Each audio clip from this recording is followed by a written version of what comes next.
नमस्कार, खबर control news में आपका स्वागत है। आज हम बल्ली भारत विधानसभा से कांग्रेस के वरिष्ठ कार्यकर्ता बंसल जी ब्लॉक अध्यक्ष जी से क्षेत्रीय मुद्दों पर सीधी बात करेंगे। रामलाल जी, खबर कंट्रोल न्यूज में आपका स्वागत है सर। सबसे पहले जानेंगे सर, आपकी जो ब्लॉक है सर, आप पिछले 55 सालों से लगभग ब्लॉक अध्यक्ष, काफ़ी लंबे समय से आप ब्लॉक अध्यक्ष रहे हैं सर। मैंने यहाँ पे सर्वे किया है, तो सर्वे में सर मुझे जो मिला है वो कह रहे हैं कि काफ़ी लंबे समय से आप रहे, जो यहाँ से मतलब छोटे वर्ग के लोगों में मौका नहीं मिला कभी ब्लॉक अध्यक्ष बनने का। इस पर आपकी क्या प्रतिक्रिया रहेगी? सर, यहाँ हमारी जनरल वे में सीट जो है रिजर्व रही है।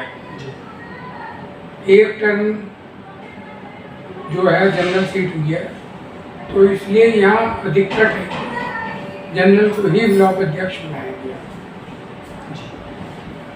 लेकिन जिन लोगों से मैं मिला हूँ, मतलब वो कह रहे हैं कि अधिकतर SC/ST के लोग ज़्यादा है, उसके बावजूद भी जनरल को ही मतलब ब्लॉक अध्यक्ष बनाया जाता है। बिल्कुल ठीक बात है, ये बिल्कुल ठीक बात है।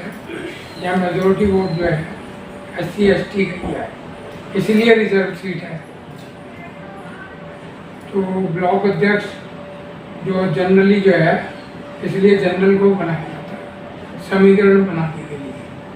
तो लगता है सर कांग्रेस में घमासान चालू है अंदर अंदर, लेकिन पता नहीं चल रहा है। ये ऐसा कुछ नहीं है घमासान।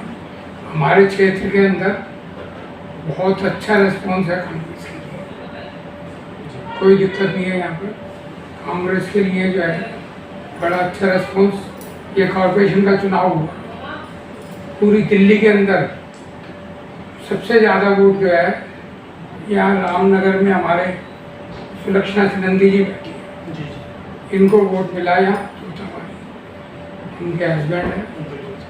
तो यहाँ ऐसा कुछ नहीं है कि कांग्रेस का ग्राफ यहाँ पहले भी ऊपर रहा है और आज भी ऊपर है।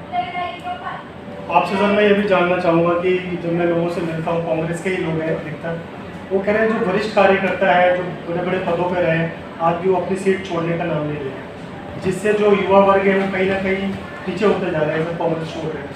इस पर आपकी क्या राय है? सर जनाब, मैं कभी भी सीट से चिपका हुआ नहीं रहा। मैं आपके लिए नहीं कह रहा सर, मैं कह रहा हूँ ना, और ऐसा कुछ नहीं है कि वे कोई सीट से चिपका है। पार्टी जिसको आदेश करती है वो आता है। आज भी टिकट पहले भी सुलक्षणा जी हमारी निगम पार्षद थी, रिपीट किया, इनको सबने स्वागत किया, सारे कार्यकर्ता मेहनत से लगे। ये तो थोड़ी सी कमी ये रही, नया एरिया हमारे साथ जुड़ गया, तो वहाँ हमें थोड़ी परेशानी आई। तो आने वाले समय में क्या लगता है सर, जनता परिवर्तन चाहती है 2024 की अगर बात की जाए? 2024 में कांग्रेस पूरी ताकत के साथ, देखना ये आ रही है। आज मोदी साहब, बीजेपी घबराई हुई है कि ये परिवर्तन कैसे आ गया। कहा जाता है अंग्रेजों ने नाम रखा था इंडिया सर, इसलिए उसको बदलना चाहते हैं, इसलिए भारत नाम दिया जा रहा है सर। सर जनाब, अगर वो अंग्रेजों की पढ़ाई छोड़ना चाहते हैं, सबसे पहले प्राइवेट स्कूलों से अपने बच्चों को निकाले और भारत के अंदर, हिंदुस्तान के अंदर प्रायोरिटी करें हिंदी को, कि हिंदी प्रायोरिटी है। ऐसा नहीं है आसाम में चुनाव है तो हम बीफ खाते हैं जी, दिल्ली में चुनाव है तो बीफ का विरोध करते हैं। हम विरोधी हैं तो हर बात के अंदर, पूरे भारत के लिए, पूरे हिंदुस्तान के लिए, पूरे इंडिया के लिए विरोधी है जो मुद्दा है। तो 24 में क्या लगता है, मोदी जी की ग्राफ कम हो चुका है। 24 में क्या कम हो चुका है, और वो घबरा करके चाह रहे हैं जल्दी चुनाव कराना। तो सर G20 होना भारत के लिए तो बहुत बड़ी बात है सर। मैं कहता हूँ परेशानी हो रही है सर। G20 होना चाहिए, भारत का गौरव है। G20 अच्छी बात है।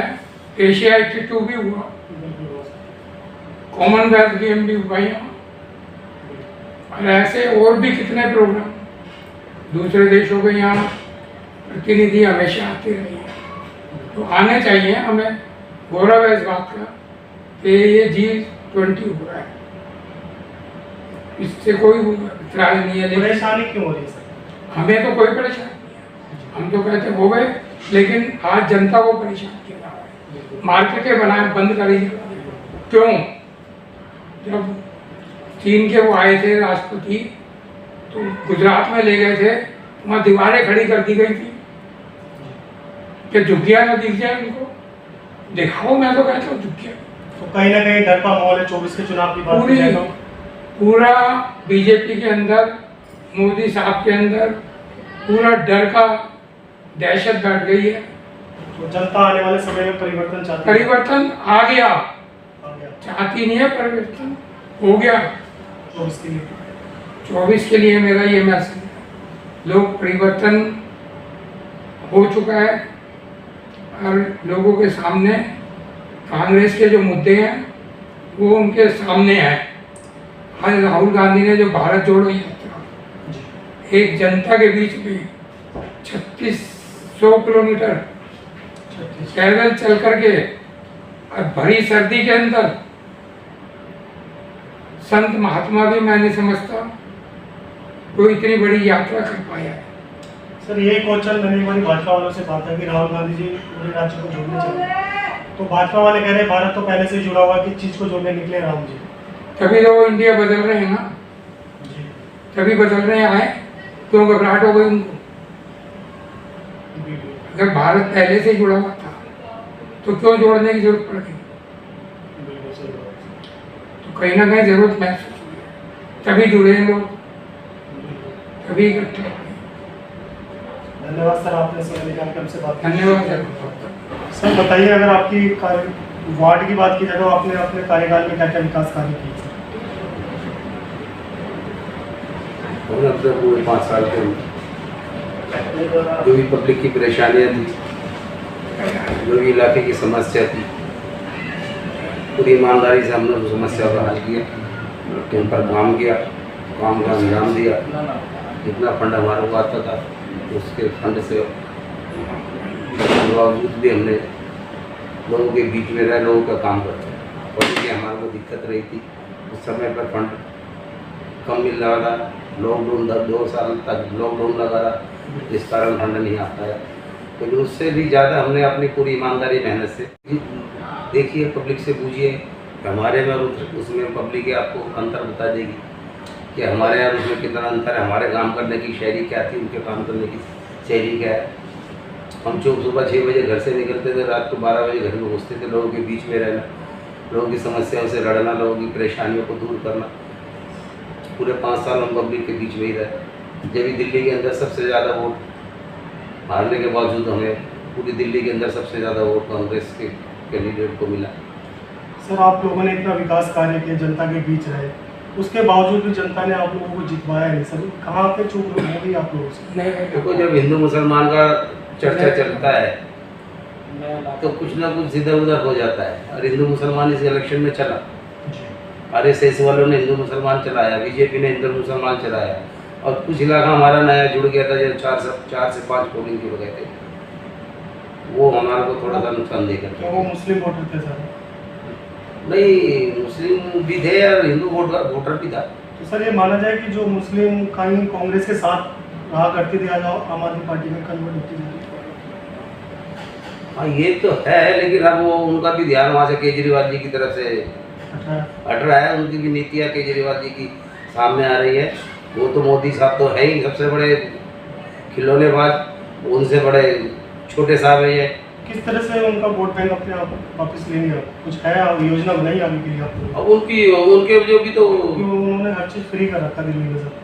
फ्री क्या कर रखा है? बस तो फ्री कर रखी है, बाकी लाइट के बिजली का बिल आने चालू हो गए। 200 यूनिट फिर से 200 यूनिट फ्री कर रखे, वो उसके कर रखे। झुग्गी झोपड़ी में एक बल्ब जलाता है, वो तो शीला जी के टाइम पर भी था। सब्सिडी शीला जी ने भी दे रखी थी। स्लम वाले तो पहले भी बिल नहीं भरा करते थे सर, अब भी नहीं भरते। वही है, कोई झुग्गी झोपड़ी में एक पंखा और एक ट्यूब चल, एक बल्ब जलना होता है उनका। वो तो शीला जी के टाइम पर भी फ्री था, सब्सिडी उन्होंने भी दे रखी थी। अब पेंशन थी शीला जी के टाइम पर, चाहे वो 60 साल से ऊपर का था, चाहे वो 60 साल से ऊपर का था, चाहे विधवा थी, उनको सबको पेंशन मिला करती थी। आज 60 साल से ऊपर वाले लोगों के आप 6-7 साल होगा पेंशन बंद पड़ी है। जो गरीबी 60 साल से ऊपर था, जिसके बेटा बेटी उसको देखते नहीं थे, उसको 3000 रुपये महीना मिलता था, वो अपना बीड़ी पानी चाय पानी का खर्चा अपने चलाया करता था। आज उसकी पेंशन बंद पड़ी है, वो परेशान है बेचारे। किन किन मुद्दों को लेकर चलेंगे 24 में सर आप? 24 में हम बेरोजगारी को लेकर के चलेंगे, महंगाई को लेकर के चलेंगे, भ्रष्टाचार को लेकर के चलेंगे। जो सपने मोदी जी ने दिखा रखे थे कि हम हिंदुस्तान को ये कर देंगे, बेरोजगारी को दूर कर देंगे, हम युवाओं को रोजगार देंगे। कौन से रोजगार युवाओं को देगा? आज इन्होंने इंडिया बदलने का कर रहा है कि इसको इंडिया को नाम को बदल दो। पहले क्यों नहीं सोचा? इंडिया के नाम को बदल दो तो राष्ट्रपति भी भवन को बदल दो, वो भी अंग्रेजों का बनाया हुआ है। डिजिटल इंडिया वगैरह काफ़ी सारे स्कीम तो भारतीय जनता पार्टी ने ही निकाल रखा है सर, उसमें भी तो इंडिया शब्द का इस्तेमाल किया जा रहा है। वो तो अभी इंडिया गठबंधन जो हुआ उससे घबराहट है ना, किसी तरीके से इस इंडिया गठबंधन के नाम को मैं बदनाम करूं, इसको मैं हटाऊं, क्योंकि ये सारे जितने भी इंडिया गठबंधन के अंदर जो गठबंधन हो रहा है उसमें सारे बड़े बड़े चेहरे हैं। उसमें कम 6-7 पार्टियों 8 पार्टियों का तो मुख्यमंत्री है उस गठबंधन में, जो अपनी स्टेट में अपने आप को एक ताकत रखते हैं। तो जितनी भी स्कीम वगैरह ले गए सब चीज़ों पे सरकार फेल है सब पूरी तरह। बिल्कुल फैल है। इसका अभी मणिपुर में देख लीजिए आप, मणिपुर तो पूरा जल गया। मणिपुर में देख लीजिए, मोदी जी ने एक बार वहां जाकर के झांका नहीं, ये तुम्हारे मुख्यमंत्री ने वहां जाकर के कोई कार्रवाई नहीं करी। जब राहुल गांधी जी वहां पर गए, जब मणिपुर जाकर के इन्होंने जाना चालू करा, वो हमारी बेइज्जती हो जाएगी, हमारा मुख्यमंत्री हमारी सरकार है, राहुल जी वहाँ जा रहे हैं, उसके बावजूद भी इन्होंने वहाँ करा कुछ नहीं करा। उसके बाद भी वहाँ दंगा होता रहा, लोग मरते रहे, महिला के साथ कितना अत्याचार हुआ, दंगा घुमाया गया महिला को। एक भी बार स्टेटमेंट नहीं आई उनकी पीएम मोदी जी की। वो तो केजरीवाल जी स्टेटमेंट कोई देते ही नहीं है, अपने उनको पिठुओं को आगे कर देते हैं। उन्हें पता है कि हम स्टेटमेंट देंगे पब्लिक हमसे जवाब मांगने लग जाएगी। वो एजेंडा भी अब मंदिर वाला भी खत्म ही हो गया है, और जितना चलना था चल चुका है, अब वो भी बस अब खत्म हो जाएगा इनका। धन्यवाद सर, आपने बहुत सारी जानकारी दी हमको, बहुत